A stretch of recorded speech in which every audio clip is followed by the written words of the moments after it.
Hello! Hi, good evening po. Hi, good evening. Magandang umaga. Umaga na sa Pilipinas if you're in the Philippines.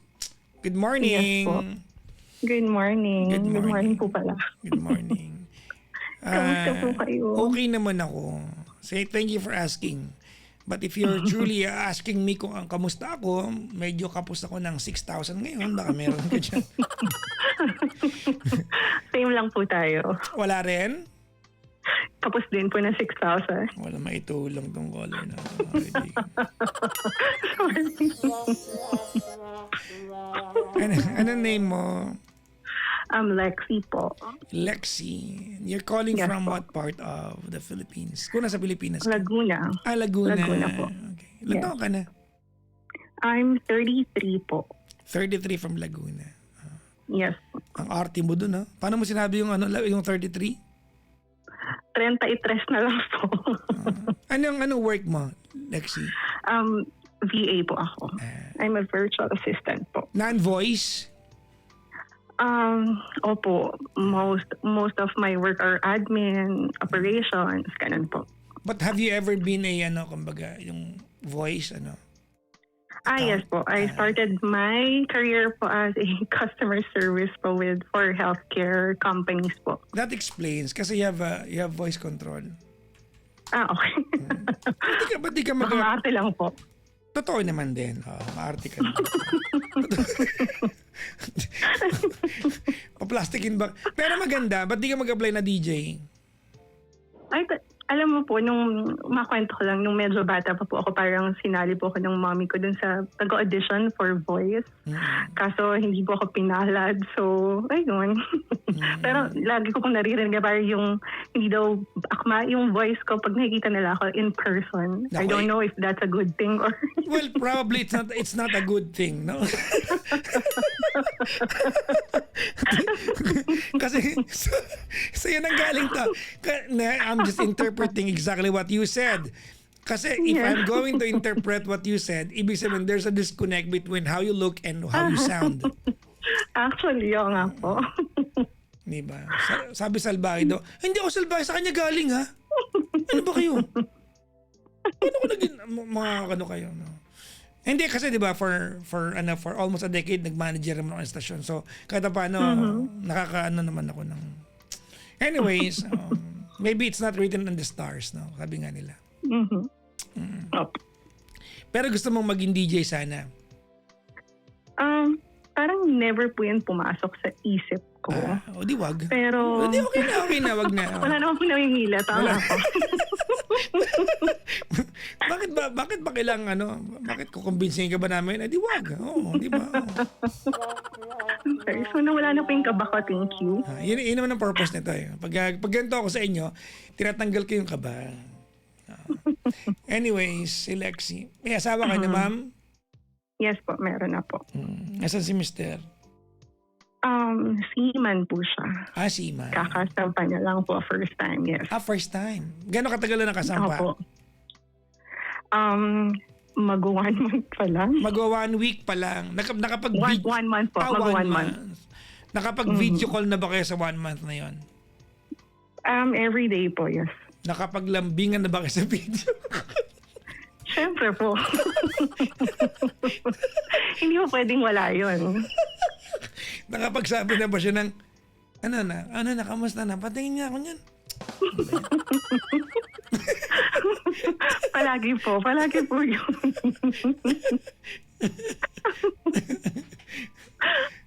Alam mo mukhang happy yung relasyon nila, no? Mukha naman po, pero I don't know. Hindi, mukhang happy kayo. No? That's a good sign. Anyways, ano mapaglilingkod ka sa'yo, madam? Gusto ko lang po mag-share and then gusto ko rin marinig yung advice from you or kung may comment man kayo sa mga nangyari or ginagawa ko dun sa relationship namin right now. So, gusto ko pong marinig. Ayun. Okay po. So, medyo simula ko na po yung kwento ko. So, we've been together for 18 years po. So, since we were in high school, magjowa na po kami. And then, pero grade school pa lang kilala ko na po siya. And then, naging kami nung third year high school. And then, medyo pang MMK po yung story namin kasi against yung parents ko sa relationship po namin. Bakit? And Anong ayaw sa kanya?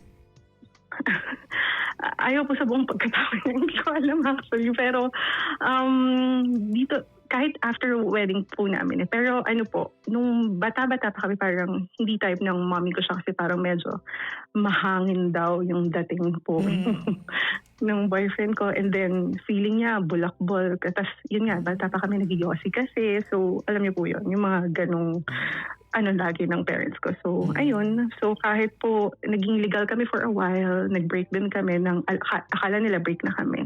And then, nagtuloy-tuloy po hanggang mag-college. Although, nagbe-break po kami, tapos parang may nakaka-date akong iba, pero siya lang talaga yung parang naging boyfriend ko na super serious hanggang college po.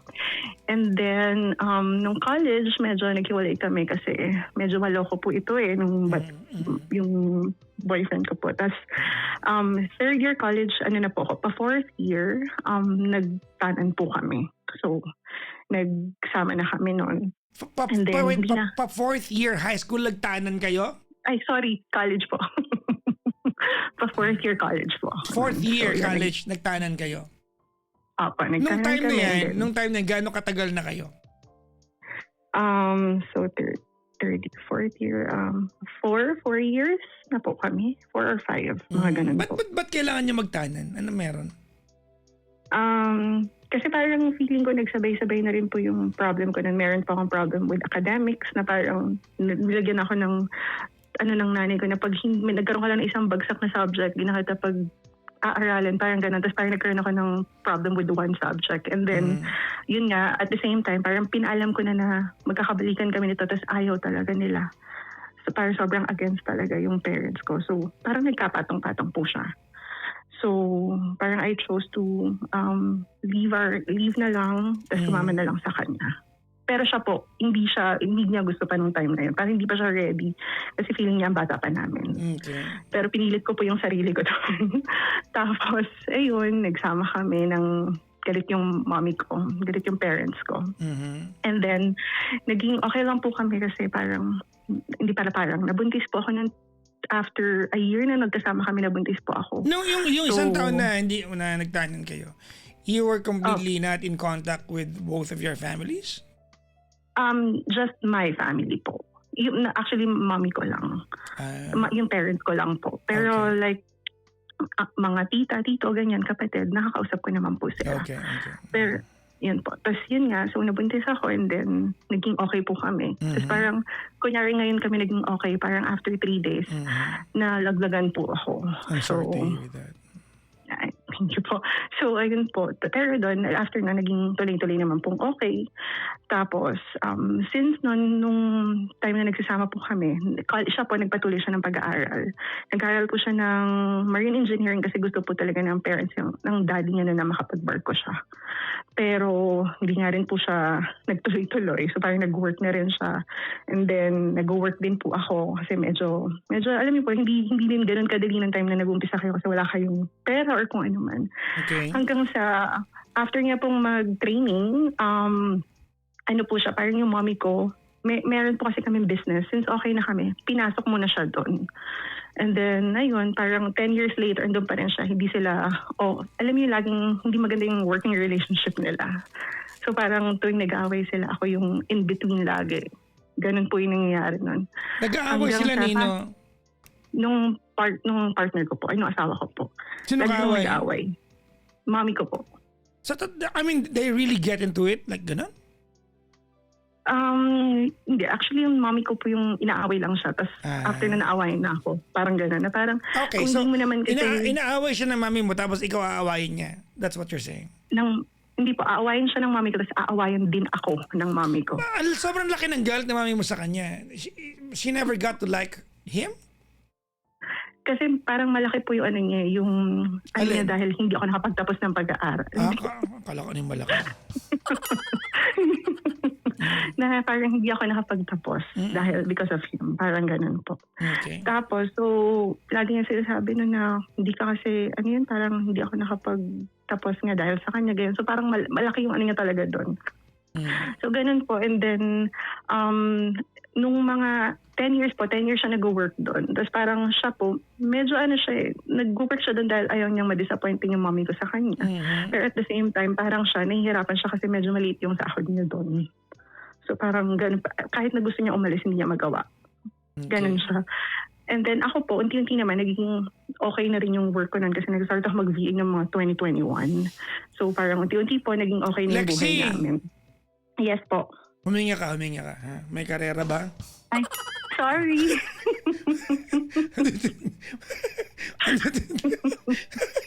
I'm sorry. May kalabang ka ba ngayong gabi, Lexi? Merong Medyo, karera. ganun po talaga pag nagkukwento ako, napapabilis. Oo, parang ang rapper eh. Di ba ikaw ba si Glock 8? Malapit ka na mag Glock 9,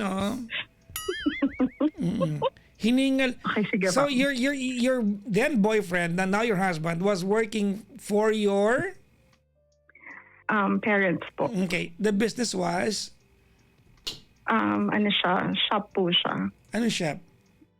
Nagbebenta po ng mga parts So ng sasakyan. naging amo niya yung nanay mo. Something like that, yes po. Paano something like that? Parang ganun na rin po. Oo nga po, ganun po siya. Okay. Ayun po.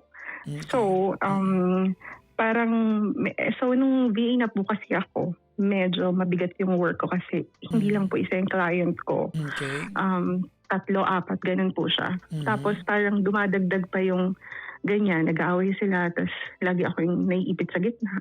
So parang ang hirap po sa akin. So eto na po, nung medyo okay na nga po, medyo gumiginhawa ang aming buhay. So nahiligan ko po mag-travel. Tapos po, parang may time nun. That was so random ha. In the midst of all the stories, biglang mahilig pa ako mag-travel. Okay. Hindi, kasi po, may kaduktong po kasi yun.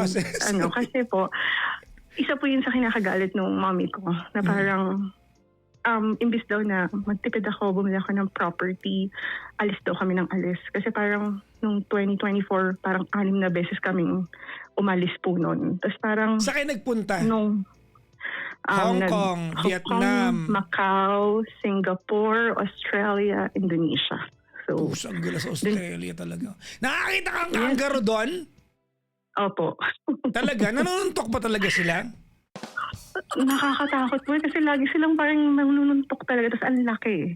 Oo. Ang laki nila. Ang So, laki, no? ayun po. So parang ganon. And then, bago po kami pumunta ng Australia noon, nag-away po kami ng mami ko ng matindi. Okay. Tapos medyo nagalit siya. Tapos sobrang masasakit yung mga sinabi niya na naman nun sa about my husband. Ako yung kaaway niya pero Noong yung time na husband yan, ko na talagang, naman yung... kumbaga, living in together na kayo, no? Ay, actually, sorry po. Kinasal na po pala kami. Kinasal na kami ng 2023. Ang bilis mo kasi magkwento eh. Tignan mo, nalaktawan mo yung part na yan. No? Okay, pa sa noong 2023, kinasal po kami. Tapos masaya naman kasi nag-speech pa nga yung mommy ko po noon eh. So akala namin okay na. Ano sabi niya? Alagaan mo yung anak ko ha. Mula ngayon, ituturing na kitang parang anak na lalaki. Welcome to the Yes. family. Ganon, ano? For the video si mami, ano? For the video ka. Pero Okay. ano po yun, sobrang unexpected kasi nung kasal po nung kapatid ko, ayaw niyang magsalita. Kaya nung siya yung, so ako, akala ko daddy ko lang yung magsasalita. So nagulat ako na nagsalita siya, tapos gano'n. So natuwa kami kasi yung asawa ko po, wala na siyang parents pareho. So siya sobrang longing siya sa parents. okay. Parang gano'n. So, ayan po, nung nag-away sila nung September, kasi nga umalis na naman po kami. Tapos, ano po kasi ako, hindi ako nagka-credit card dahil medyo pangit yung naging experience ko with credit card. So, nung pa-Australia kami, lahat ng mga binubuk kong flight, hotel, card po ni mommy. So, nakikita niya yung kung magkano yung mga ginagastos ko. Kaya siya nagagalit. Tapos, ayun po, so umalis kami. Bago kami umalis, inaway niya na naman ako ng may mga hindi talaga siyang magandang sinabi about my husband. At nung time na po yun, bago po yan, nung July, September po kami nag-Australia, July, nag-Singapore kami. Galit na naman siya. So nung time na yun, pinag-resign ko na yung asawa ko po dun sa work niya. Okay. So for that, nung that time, unemployed po siya. Kaya mas grabe po yung sinasabi ng mommy ko. Okay. And then ayun, tas the rest naman po, okay naman po siya.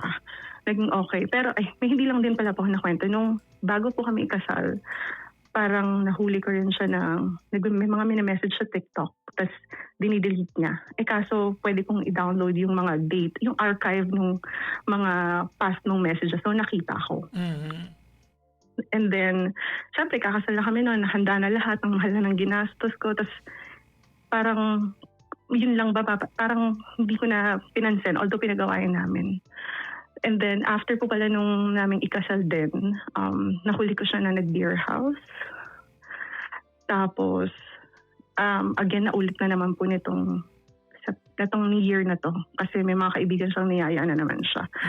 At, hindi lang siya yung nanood, parang nag-table. Wait lang. Pag sinabing beer house, yung may sumasayaw? Yes po. Akala ko anong beer house. Yung Sorry. Yung ang tugtog ay ten tenenen tenenen tenenen ten tenen tenen. Yan. Ba't ko ba alam? Yun nga po. Actually yun. Sorry. Ba't ko alam? Okay, tapos? Nung first time ko po siyang mahuli, nung January muna. After nung wedding namin, 3 weeks after yung wedding namin. Okay. Nag-away po kami noon. So talagang hindi siya natutulog sa kwarto. Sa labas siya nun. Kasi nagsinungaling po siya. Although kahit naman sabihin niya, hindi ko siya papayagan. Kasi parang, bakit mo kailangan pumunta dyan? Ano bang meron? Gusto niyo magsaya? Sige, mag-inom kayo. Pero I don't think na kailangan niyo pumunta doon. Oo nga! So, kailangan pumunta ron. Pwede naman kayo maglaba lang. Charot. Tapos po, ang explanation naman, kaya ko po siya nahuli kasi naka-open siya sa akin doon sa Find My. So nakikita ko siya kahit saan siya pumunta. Ayun po. Tapos, yun lang din, mga before din po, parang ilang beses ko na rin siya nahuli na naglolo ko. Nung hindi pa po kami kasal. Lolo ko, ganyan, may kinakausap na iba, so gano'n. Okay. And then po, ang huli na naman ito is nung, ano ba pong date ngayon? Ngayon ay August, nung September last year. So ayun na po yung, so nag-Australia kami, nag-away sila, hanggang sa nagkabati naman po kami nitong December. Okay. Nagkabati na po lahat. And then, nahuli ko po siya ng September na nag-beer house again with his friends. Nahuli ko rin siya dahil dun sa Find My. Pero this time, ang ginawa ko po, pinuntahan ko na siya dun sa... Sayang ang ladies drink. Ito pa nga pong nakakatawa. Siguro, kasi dapat po kasama ako noon dahil 4 silang friend namin na lalaki. 3 pala, tapos yung husband ko. Dapat kasama ako kasi celebrate ang birthday yung kaibigan po namin. Kaso marami nga po akong work nung gabi yan. Hindi na po ako sumama. Okay. Tapos, ang ending kaso dahil sa pagpagod ko, nakatulog po ako. Tapos siguro mga 3 times, nagigising-gising ako kasi nga wala pa po yung husband ko. Tapos, nag-check ko lang kung nasan siya. And then, yung third ko pong pag-check, nakita ko na parang last online pa pala na 4 hours ago pa yung location niya. So sabi ko, nako, hindi, parang feeling ko wala na siya doon. So tinawagan ko.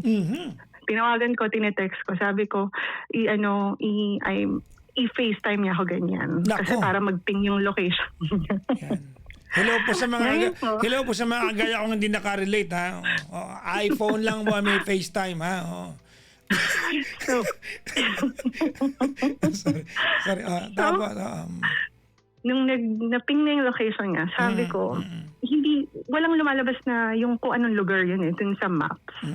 So ang ginawa ko, punta akong Google Maps, tapos chinek ko po yung itsura ba ng lugar. Tapos nakita ako, parang may sign. Hindi po may sign. Tapos parang nakaturo doon na yung name nung beer house na yun. Sabi ko, ay Diyos ko, nandun na naman siya. Tapos, eto, kasi ibang branch na. So, lumipat sila. So ngayon, pagbangon ko po ng 3 a.m. From one beer house, lumipat pa sila? Ay, hindi po. Ano po siya, parang same beer house, pero itong second time sa ibang branch. Yung unang time nung January pa po, ibang branch. Teka lang, wait lang. May ganyang beer house, may ibang branch pa? Hindi ko pa alam kung ibang branch or nilipat lang. Pero same po siya ng name. Okay, sige. Ayun po.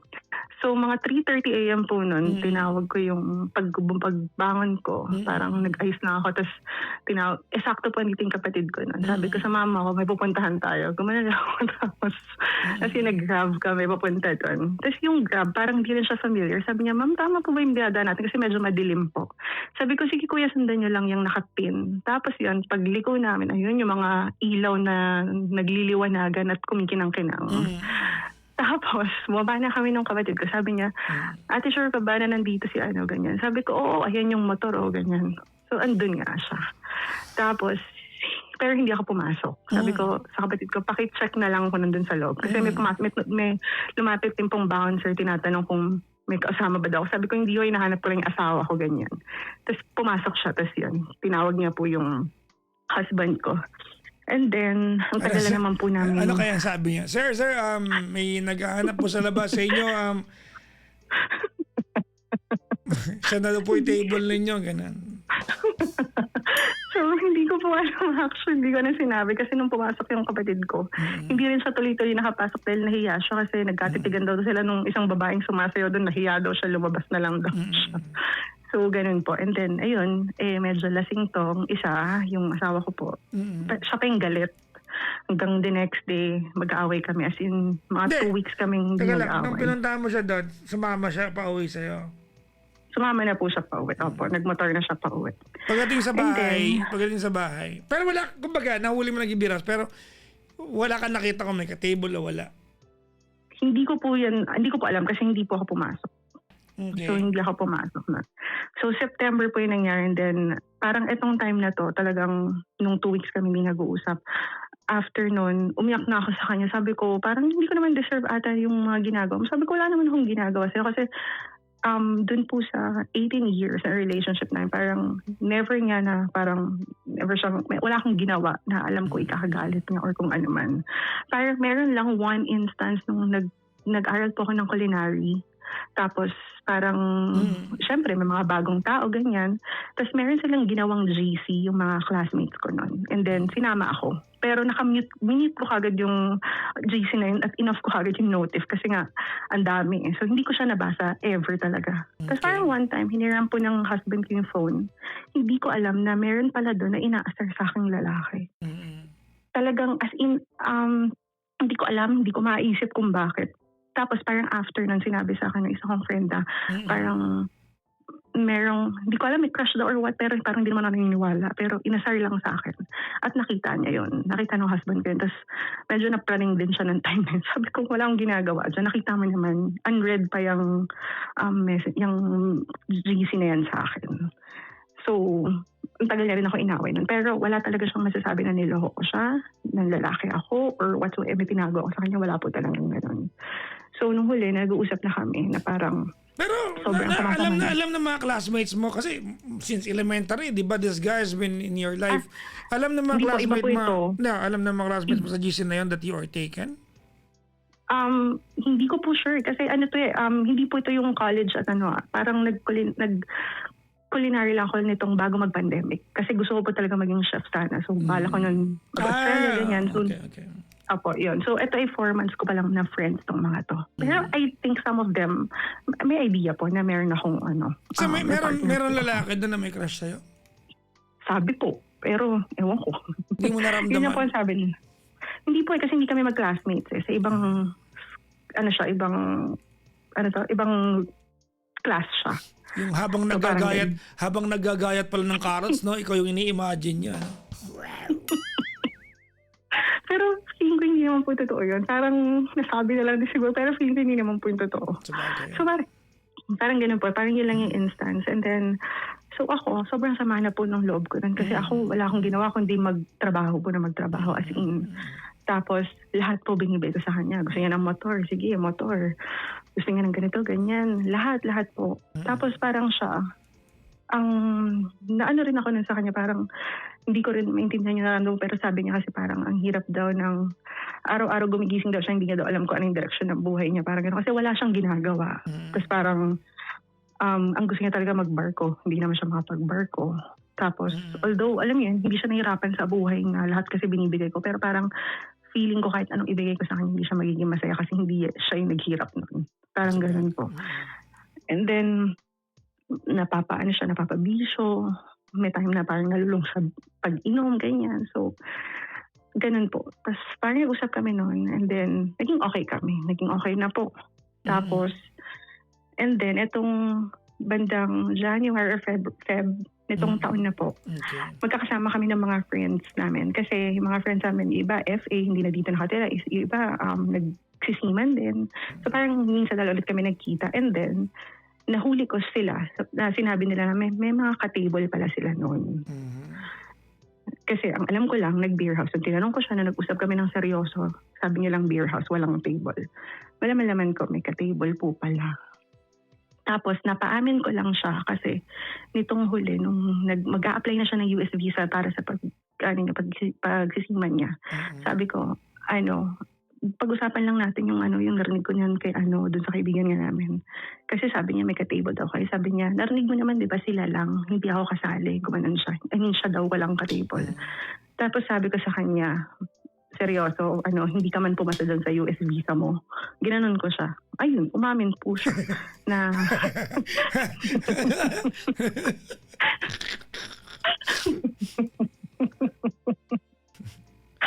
ayun po, napaamin ko siya. So parang, ito na naman, hindi ko po alam kung sobrang babaw ko ba para magalit sa kanya dahil doon. Pero parang nakakaano po kasi ako lahat may sagot. Tapos pati yung pag-beer house mo, ako nagbayad nun, ganun na ba? Ganun na ba yung yun ba yung deserve ko bilang asawa mo? Parang ganun po kasi nararamdaman ko nun. Tapos, syempre, nag-sorry na naman, naging okay na naman kami. Ayaw ko nga na po siya sana nun paalisin kasi nga, alam mo yun, andito pa lang siya. Ganyan na yung pagsisinungaling niya. Kaso, nararamdaman ko rin talaga yung kagustuhan niyang makapagtrabaho kasi parang feeling ko, meron siyang, ayokong balang araw, sisihin niya ako na, hindi mo kasi ako hinayaang gawin yung gusto ko. Kaya ito, wala tuloy akong, parang alam niyo po yun. Kasi niloloko nga po siya ng mga kaibigan namin na sabi niya, ikaw lang yung yung pasampa pa lang pero nakabili na ng bagong sasakyan. Yung mga ganun po kasi okay naman po yung buhay namin dalawa. Sadyang, ang feeling ko lang din minsan, ayoko lang din kasi feeling namin, tingin ng mga kaibigan niya, kahit ano yung mapundar namin, alam nilang parang ako yung nagpundar po. Okay.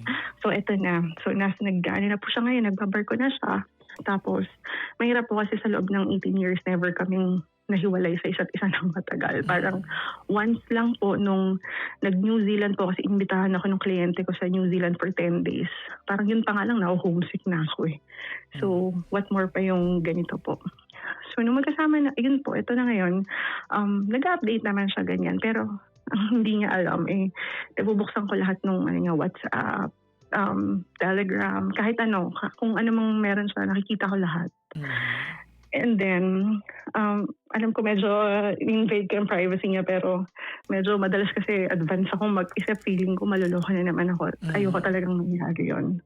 At kung maluloko man ako, gusto kong makakuha ng ebidensya para kung ano man, at least maghiwalay kami ng may ebidensya. Parang gano'n po. And then, ang nahuli ko is, so far, nung mga umpisang linggo, wala naman siyang ginagawa. Kaso, yung mga kaibigan namin, mga matatagalan namin kaibigan na best man at groomsmen pa namin nung kasal namin, yung mga pinapayo, mga nagbabarko rin po kasi. Kasi yung mga pinapayo sa kanya na, enjoyin mo lang yan, what happens in the ship stays on the ship. Mga ganyan pa yung mga pinapayo po sa kanya. Tapos, yung isa pa po doon, na yung lalaki po yung una ko naging kaibigan. Pero may partner po siya, hindi sila kasal, pero may partner siya at meron silang mga anak. Nagkasanda mga picture na may kasama siyang ibang girl. So, ito po yung ito yung mga solid silang magkakaibigan. So, parang feel lahat dati pa lang ganyan na sila. Pero, alam niyo yun, so syempre ako mas naging paranoid ako na kung ito nga may anak, kayang gawin to dun sa partner niya. So, parang ganun po. So, na-paranoid na naman ako, ganyan. And then, isang araw po, parang nakabukas yung WhatsApp niya ng asawa ko nga sa akin. Biglang may nag-chat na parang sabi, Joy here, labas tayo. Ganun yung chat niya. Sorry. So, grabe. Parang nagpantig na naman yung tenga ko. Nag-iinit yung buong mukha ako sa buwisit kung sino man tong Joy na to. Tapos, chinat ko siya na parang sabi ko sa kanya, hindi ko sinabi exact na nakita ko, pero sabi ko, parang 14 days ka pa lang, ganyan-ganyan ka na, bahala ka na nga dyan. Gumanon ako sa kanya. Usapan po namin, hindi ko siya aawayan pag So nasa bar ko siya. that was 2 weeks ago lang ano? Actually, a week ago lang po pala. Kasi Last week 1 lang month po pa yun. lang eh. Pa 1 month pa lang, di ba? 1 month pa lang siya. So, last week ko lang po nakita yun. Pero alam mo, kung if you're going to put it into context, wala namang masama sa labas tayo. Kung makakaibigan lang naman. Wala na. But then again, may Opo. pinanggagaling yung kasing mga kung ano-ano na eh, di ba? So medyo may... Yun nga po eh. Tapos po, parang hindi ko exactly sinabi sa kanya yung nakita ko. Pero this time po kasi yung natanggap ko message from WhatsApp, pag binuksan niya yung WhatsApp niya sa kanya, hindi niya na makikita yun eh. Kasi parang hindi na namin sabay nabubuksan. So, parang ganun po. So hindi niya alam kung ano man yung nakita ko.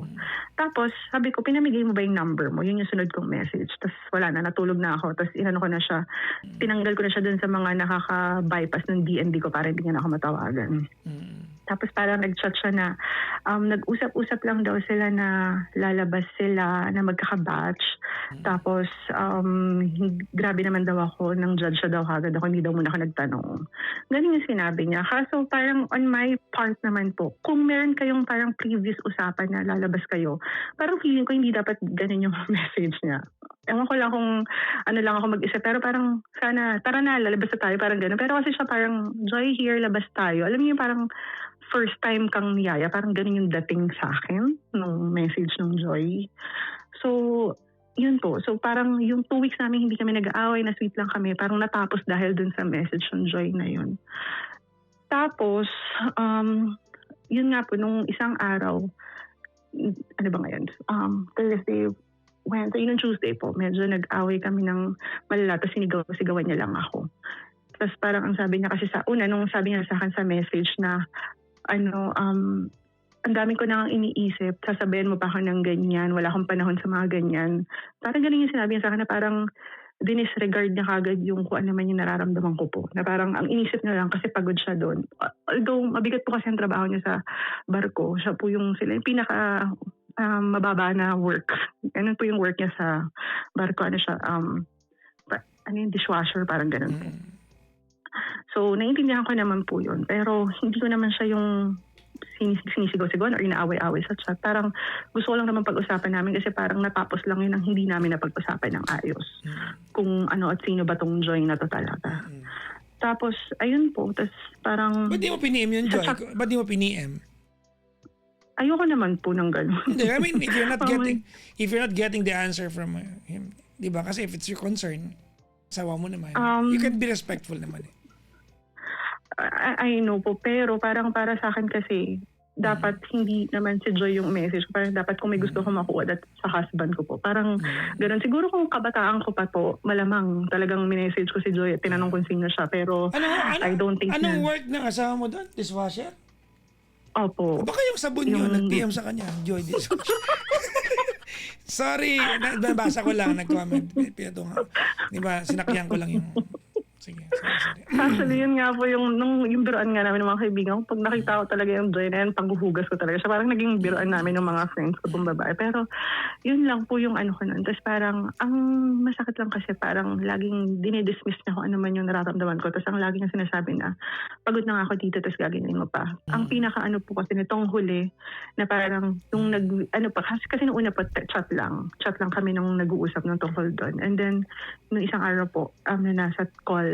Tapos parang inuumpisahan ko siya ng maayos kasi ang payo sa akin ng mga friends ko, una, tanungin ko daw kung ano ba yung sinasabi niyang marami siyang iniisip kasi hindi niya naman ako kwento, ganon. So una, tinanong ko yun.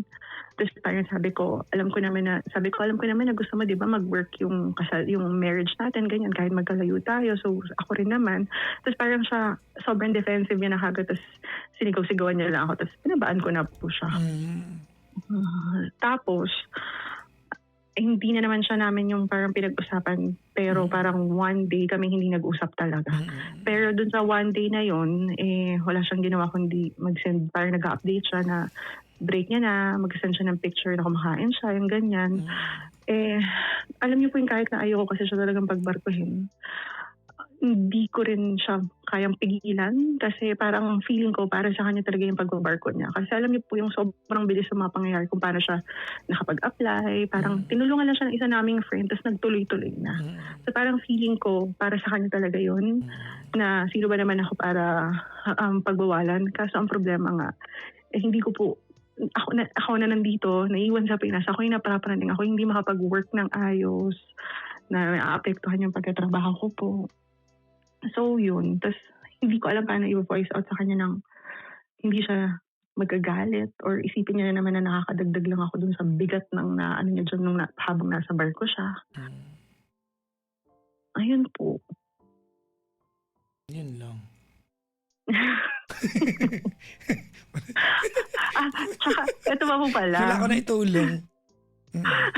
Tsaka ayun palang medyo naka-trigger po pala sa kanya kasi sa WhatsApp parang tinatanong ko siya pati yung screenshot ko sining kausap niya, ganon. Parang siya, kasi po sa iPhone, makikita niyo din yung yung activity na ginagawa dun sa phone. So kunyari ilang beses na notification may lumabas sa WhatsApp, gano'n katagal nag-WhatsApp, mga ganon. So tinitignan ko po yun, tapos may mga kausap siya. Kasi 24 yung notif niya, ganyan. Tapos lagi siyang online dun. Kaya sabi ko, tasan yung screenshot, ganyan. Siguro medyo na-trigger po siya dun. Yun pala, yung kasama niya sa cabin, bababa po kasi for 3 weeks. So, iniwan sa kanya yung mga part-time. So, siya talaga, parang feeling ko gusto niya talagang kumita ng pera. So, siya yung gagawa ng mga yun. Tapos, siya yung papalit, parang ganun po. Ayun. Ayun po. Yun yung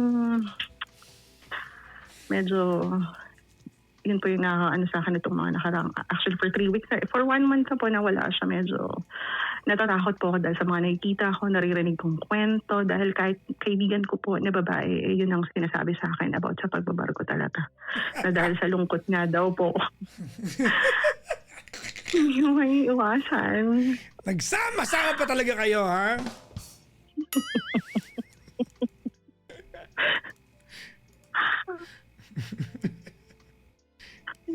So, yun lang. I don't know.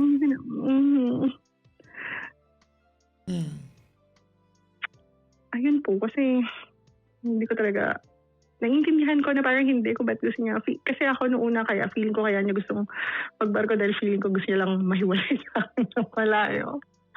Pero parang nakikita ko naman na gusto niya talaga mag-work. So, I don't know. Hindi ko na po alam kung paano mawawala yung pag-overthink or whatsoever. Kung ano ba yung dapat ko sabihin sa kanya nang hindi siya natitrigger na nagagalit sa akin. Yun lang naman po. Kasi ayoko naman maghiwalay kami. Okay. Ang tanong mo? Kung ano po bang advice nyo?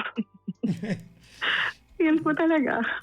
Ganito, I completely understand, Lexi, no? Yung mistrust mo sa kanya. No? Nagigets ko yung part na yun. Okay? Naintindihan ko yung part na yun. Kaya lang, I mean, you should have resolved all the unfinished yung mga doubts mo before mo siya pinayagan magbarko. Kasi you cannot help, but, di ba, he even cannot help that he is going to form friendships with people he's going to work with. And feeling ko na andun siya nanggagaling. Say for example, that joy, no? Consequential yung joy na yan, di ba? Oo. Pero if you're going to be if you're going to be objective about it, wala naman talagang meron dun eh. There's nothing in there. Pero kasi umalis siya ng paningka. In a way, he did not help his cause na nung umalis siya, may mga nagawa siya prior to him leaving. Tama, mali? Kumaga, meron ka mga ang tawag nito, meron ka mga unresolved na bubog nung umalis siya. Yung pag-beer house niya, di ba? Nag-table siya. Magkano daw ladies drink doon? Hindi ko po tinanong. Yung part na yan. Feeling ko na andun ka sa part na yan. Honestly, hindi natin para maglokohan pa. Ang toxic na mga ginagawa mo ngayon. Alam mo yan. Yeah. Di ba? Ang toxic. I Ano know. ba? Ipadala mo yung yung screenshot ng activity ng phone mo. I mean, kung balak ka lokohin yan, Lexi, that guy will get another phone. Mhm. I mean, kung yun lang yung kung yun lang yung inaapatan mo dito, 'di ba? If that guy is that's number one. Number one, if he is really into cheating on you, he's gonna get another phone. Number two, if he wants to cheat on you, he will cheat on you. And he can very well conceal that from you. He can very well conceal that from you. I'm telling you this because there's really nothing there tonight para pag-usapan natin. Other than you are so, tawag nito, you are so doubtful dun sa galaw niya, no? Kumbaga, I know. oo, di ba? It frustrates you. Hindi ko lang kung tama ako dito, di ba? It frustrates you na hindi tama yung hinala mo. If that makes sense to you. Somehow, yeah. Yes, na parang you're almost convinced na mayroon siyang ginawa na at inaantay mo na lang mahuli siya. But in fact, you don't know that. Mhm. Yun ang problema kasi sana pala napag-usapan niyo to bago siya umalis, no? Hindi ko lang kung napag-usapan niyo. Sana pala you had the chance to look into each other's eyes and made promises kasi di na panghahawakan ninyo eh. Mahirap talaga LDR. Sobrang hirap ng LDR. Actually po nung una, parang pinag-usapan naman namin na parang sabi ko, kasi ang lagi kong naririnig yan is yung parang crew bar na kung saan nagiinom yung tong mga crew nga na dyan daw na-form yung mga hindi mga dapat mabuong Pero hindi yung ang point doon, hindi mo pwedeng ibintang sa kanya yan. I mean, Opo, I know. you cannot make him defend anything that he's not liable of. He's not accountable of, 'di ba, for. Hindi hindi fair sa kanya 'yon. Okay po.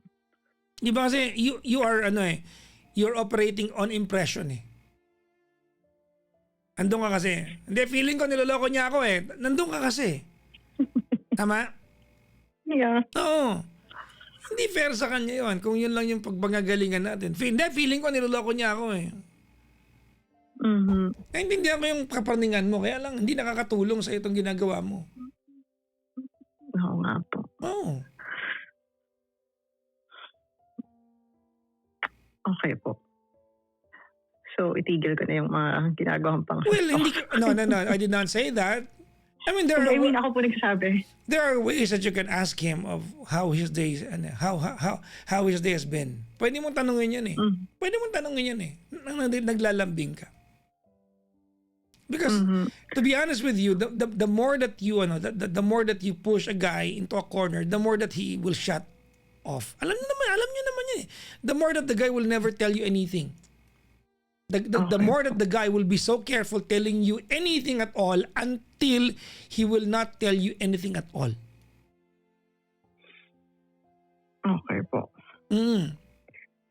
Kasi Well, iisipin niya lahat ng pwede kong sabihin sa'yo, nililista mo yan. Tapos darating yung araw, ipag-connect mo yan. Kasi, di ba? At mahirap ako mga sagot because I was just telling you something about my day and I was so careless na kinuwentuhan lang kita pero sa inyo kasi nag-jot down note kasi kaysa ganyan eh. Pag dudugtugtugtugin niyo yan eh. Medyo nga po. Yes, oo. At ang galing niya dyan, it will always make sense pag pinagdugtong ninyo. Actually po. Pero, in fairness naman po, na parang kahit po nung one day kami hindi nag-usap kasi galit po ako sa kanya. Ba't ka galit? Yun nga po yung after niya akong sigawan nung nag-video call po kami. Sinigawan niya po. Tinan mo, di ba? Tinan mo yung narrative ng kwentuhan natin. Sinigawan ka niya. But that's the after effect of what you did to him eh. What I did, yep. Kasi I know. kung ang pag-usapan natin dito, sinigawan ka niya, totoo yun. Pero ano context doon? Pagod yung tao kasi. Tapos, di ba magpapabebe ka? Yun ang context nito eh. Totoo po. Alam ko naman po. Pero pag kinikwento mo na, after niya ako sinigawan, kahit ako Sisigawan kita pag ginawa mo sa akin yan eh. Ay, opo. Dapat pinadala mo lang siya ng picture ng ano mo. Ng smile mo. Ano bang iniisip mo ipapadala? Smile. Siyempre, meron po. Meron akong pinadalang ganun, madami. Talaga. Huwag mo masama yung mukha. Opo. Huwag mo masama yung mukha mo ha. Grabe ka naman, Papa Jackson. Kasama lahat yun. Full package. Okay. Okay. Pero, pero, Di makatulog sa gabi sa kaka-zoom in. pero, ayun nga po, na-appreciate ko naman na yun, kahit nagalit ako noon, dahil nga sa kakagawan ko, kaya ako nasigawan, nagme-message siya, sinesend niya ko ano man yung mga ginagawa niya noon. So, gano'n naman po siya. Well, at least narinig ko na po sa inyo yung parang perspective nyo at kung ano nga yung tingin nyo. So, baka kasi pagkaibigan ko lang yung pinagsasabihan ko iba. So, same lang din pala. Sasabihin sa akin. Look, ganito, Pero- Lexi, ganito. Okay. I am not saying that your husband is faultless. No? Ganun na lang. No? Mhm. But then again, wala naman tayong panggagalingan para pagbintangan siya ng kahit ano. So it's not Opo. fair na magkukwentuhan tayo as if ang pinag-uusapan natin, he is guilty of something he did not do. Okay po. Because that will not be fair to him at all. Di ba? Yeah. Hindi talaga fair yun. Hindi fair at all. I know. I know naman po. Okay, so mas magiging careful na lang ako pag kakausapin ko siya at siguro mas mabuting hindi ko na lang tinitignan yung mga tinitignan ko din para wala akong maisip na kung ano-ano kasi wala naman po. Okay. Actually, yun ang problema dito eh. You are not looking at what you're looking at, whatever that is, di ba? To learn about how he's doing there. Hindi ka concerned eh. Mhm. Di ba? You are looking at what you're looking at because you're trying to pin him down about things that you assumed he's done Yeah. already. Mm-mm. Oo nga. Naiintindihan ko po. Ganun nga. Siguro iba yung usapan natin kung talaga may ginawa na siya. Pakakampihan kita. Pero kung wala naman ang gagawin natin. Okay po. At least clear din po na yung ginagawa ko hindi nga rin talaga okay. Hindi naman may nag-comment dito. Mm. I-call out natin to. Itong Aliyah na to. Sabi niya. Total nag-comment ka naman. May babae talaga yan, Papa Jackson. Ano ka ba? O bobo, saan mo nahanap yon? Anong parte ng kwento na kinuwento ng Lexing may babae yung asawa niya? Dali, sige,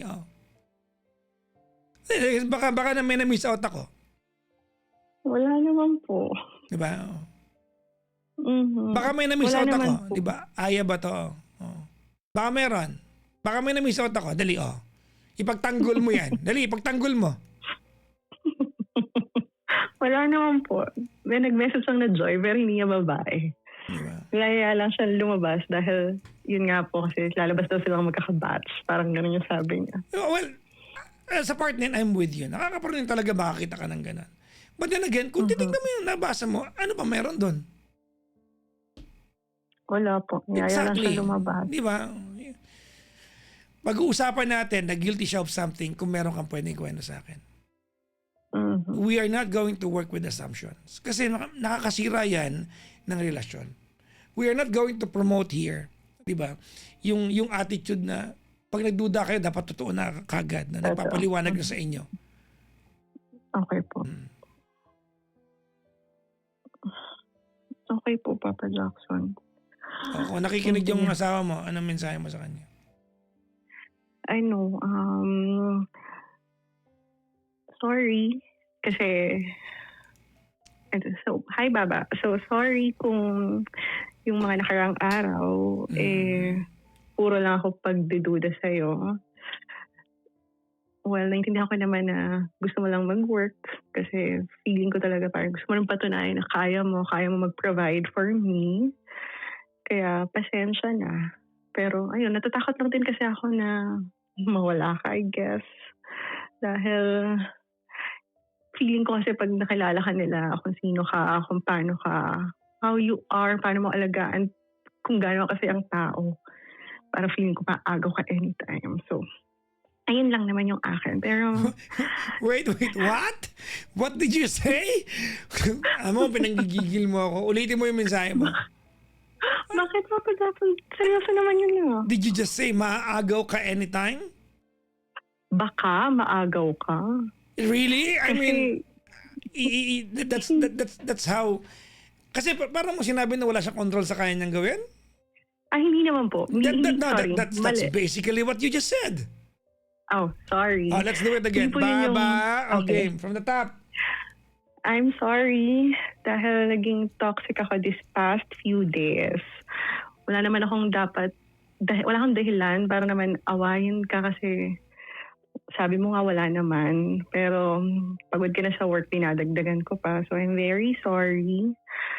At thank you din kasi ang gusto mo lang naman talaga ay makapag-work dyan para nga makapag-provide sa atin. At ayun, magiging more understanding nga ako at hindi na kita aawayin.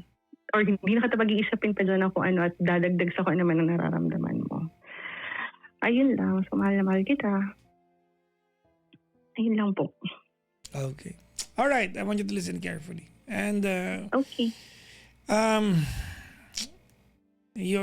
wala ito sa kwentuhan natin, but this is a part of your story that you told me tonight. I want you to listen carefully. Ready? Okay. Okay. It's confusing to me to hear you say you understand why he needed to work offshore. At the same time, you're the same person trying to frustrate him while he's doing his job. No? Naguguluhan ako sa part na yun na naintindihan ko po para sa kanya talaga magbabarko, pero ikaw din yung kumbaga ng bad trip sa kanya, na for lack of better term. No? Ganito, Lexi. For all of his adult life, he's dealt with proving to you and to your family that he's man enough. For almost all of his adult life, no? Tiniis niya na maging amo yung nanay mong bad trip sa kanya. I mean, I'm sorry, but that takes a lot for a guy to say yes to that setup. But he did so. Tama? Yes po. Di ba? Oo. And you're the same person who told me that all he wanted is to at the very least have a claim that he can provide for you. Yes po. Okay. And I don't know if you realize this, but that statement comes in with a lot of pain and humility. Baka hindi mo nagigets to. From a perspective of a guy, di ba? Para iparamdam at sabihin niya sa'yo at ikaw mismo aware ka dito na ang gusto lang naman niya ay because sabi mo kanina, di ba? Mapatunayan sa mga friends mo na kung ano man meron kayo, may ambag din naman siya. Yeah. That he's not just eating the pie, he is helping to bake it. For him, di ba? To want to provide more for you. Kasi kung iba lalaki lang, papabayaan ka na lang nila. Ang sarap kaya ng buhay na walang ginagawa. But he wants to prove something para sa iyo. No? And you, by having that attitude, you are not helping the cause. Okay. You're making it worse. Now, do I understand? Ba't ka praneng? Yes, I do. May nagawa din naman siya. Hindi ako bingi nung sinabi mo sa akin may mga chinat siyang babae. Tama? May mga chinat siya, nag-table siya ng babae sa Pilipinas. Tama, mali? Tama po. And what? I heard you. But, the regret is, you should have resolved this before you allowed him to go offshore. Because kung ngayon mo sisingilin siya sa mga bagay na yan, it's ruining whatever is left na pwedeng i-save or pwedeng pamuhunanan emotionally. Am I making sense? Yes po. Okay. So, I think all I'm saying is, ang pinakamainam siguro is, the two of you will have each other's encouragements with Espala. That is all. Okay po. No? You have to enjoy each other's encouragements. Okay po. Anything opposite of that is detrimental to what you can guys achieve. Mhm.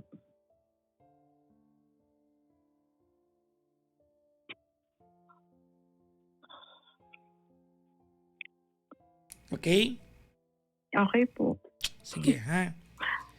Feeling ko Okay. tuloy ang sama-sama kong asawa. Hindi naman. Hindi, no, no, no, no. Hindi ka Hindi, I masama. mean, Hindi naman. naramdaman ko lang po. Kasi hindi ko lang nakwento niya kanina yung may part po kasi na dati na parang kahit pabiro, parang minsan feeling ko parang may pang down din na kunyari, parang minsan niloloko siya na bibila na kita ng mami ko na bila kita ng gamot na bawal ang pambili ng paracetamol tong si parang ganon. So, may mga ganon na inaano siya. Alam mo bang bilang lalaki yun ang pinakamahirap namin gawin? I know. Lumunak ko ng bride. Mhm. Pero totoo rin po naman yung sinabi ko, yung naiintindihan ko na para sa kanya yun. Sadyang medyo praninga lang po kaya Yeah. naging ganon. Pero naiintindihan ko po yung kagustuhan niya na magbarko. Sa totoo lang po. Medyo yun lang. Tama nga rin. Lexi, I do not know if I'm reading the room right. I think he's just trying to make you feel proud of him.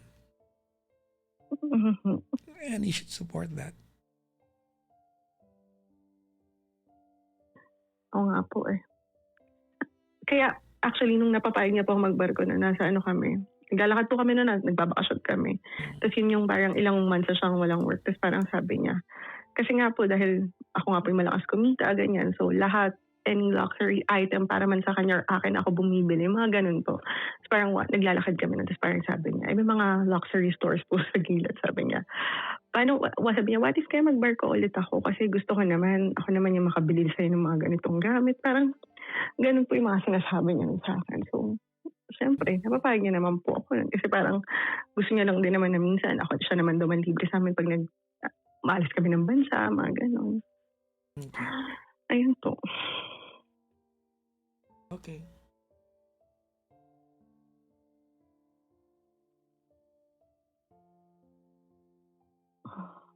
Well, good luck to you. Mhm. No, honestly, kaya yan, ma'am. I mean, I think struggle ito ng ng mga LDR. So, Opo. kaya yan, ma'am. Laban lang. Okay po. Send And lang. thank you po Send sa lang inyong payo. Send lang ng picture, ha? Pero, huwag mo isama yung mukha mo, please. Delikado yan, ma'am. Huwag isama yung mukha, ma'am. Ay, hindi, wala. Pag ganun pa, wala po talaga. Tsaka po yun, hindi po ako nagsisend. Live po yun. Okay. Mm-hmm. Hindi, Sige. joke lang. Joke lang po yun. So, it's moment. Okay. Mm-hmm. Sige. Pero thank you po. Thank you po for your advice. Tinanong ko pa talaga. Marami pong salamat and magandang umaga. Lexi, regards to your husband when you get to talk to him again. Yes po. Thank you so much po. Bye-bye. Bye-bye po.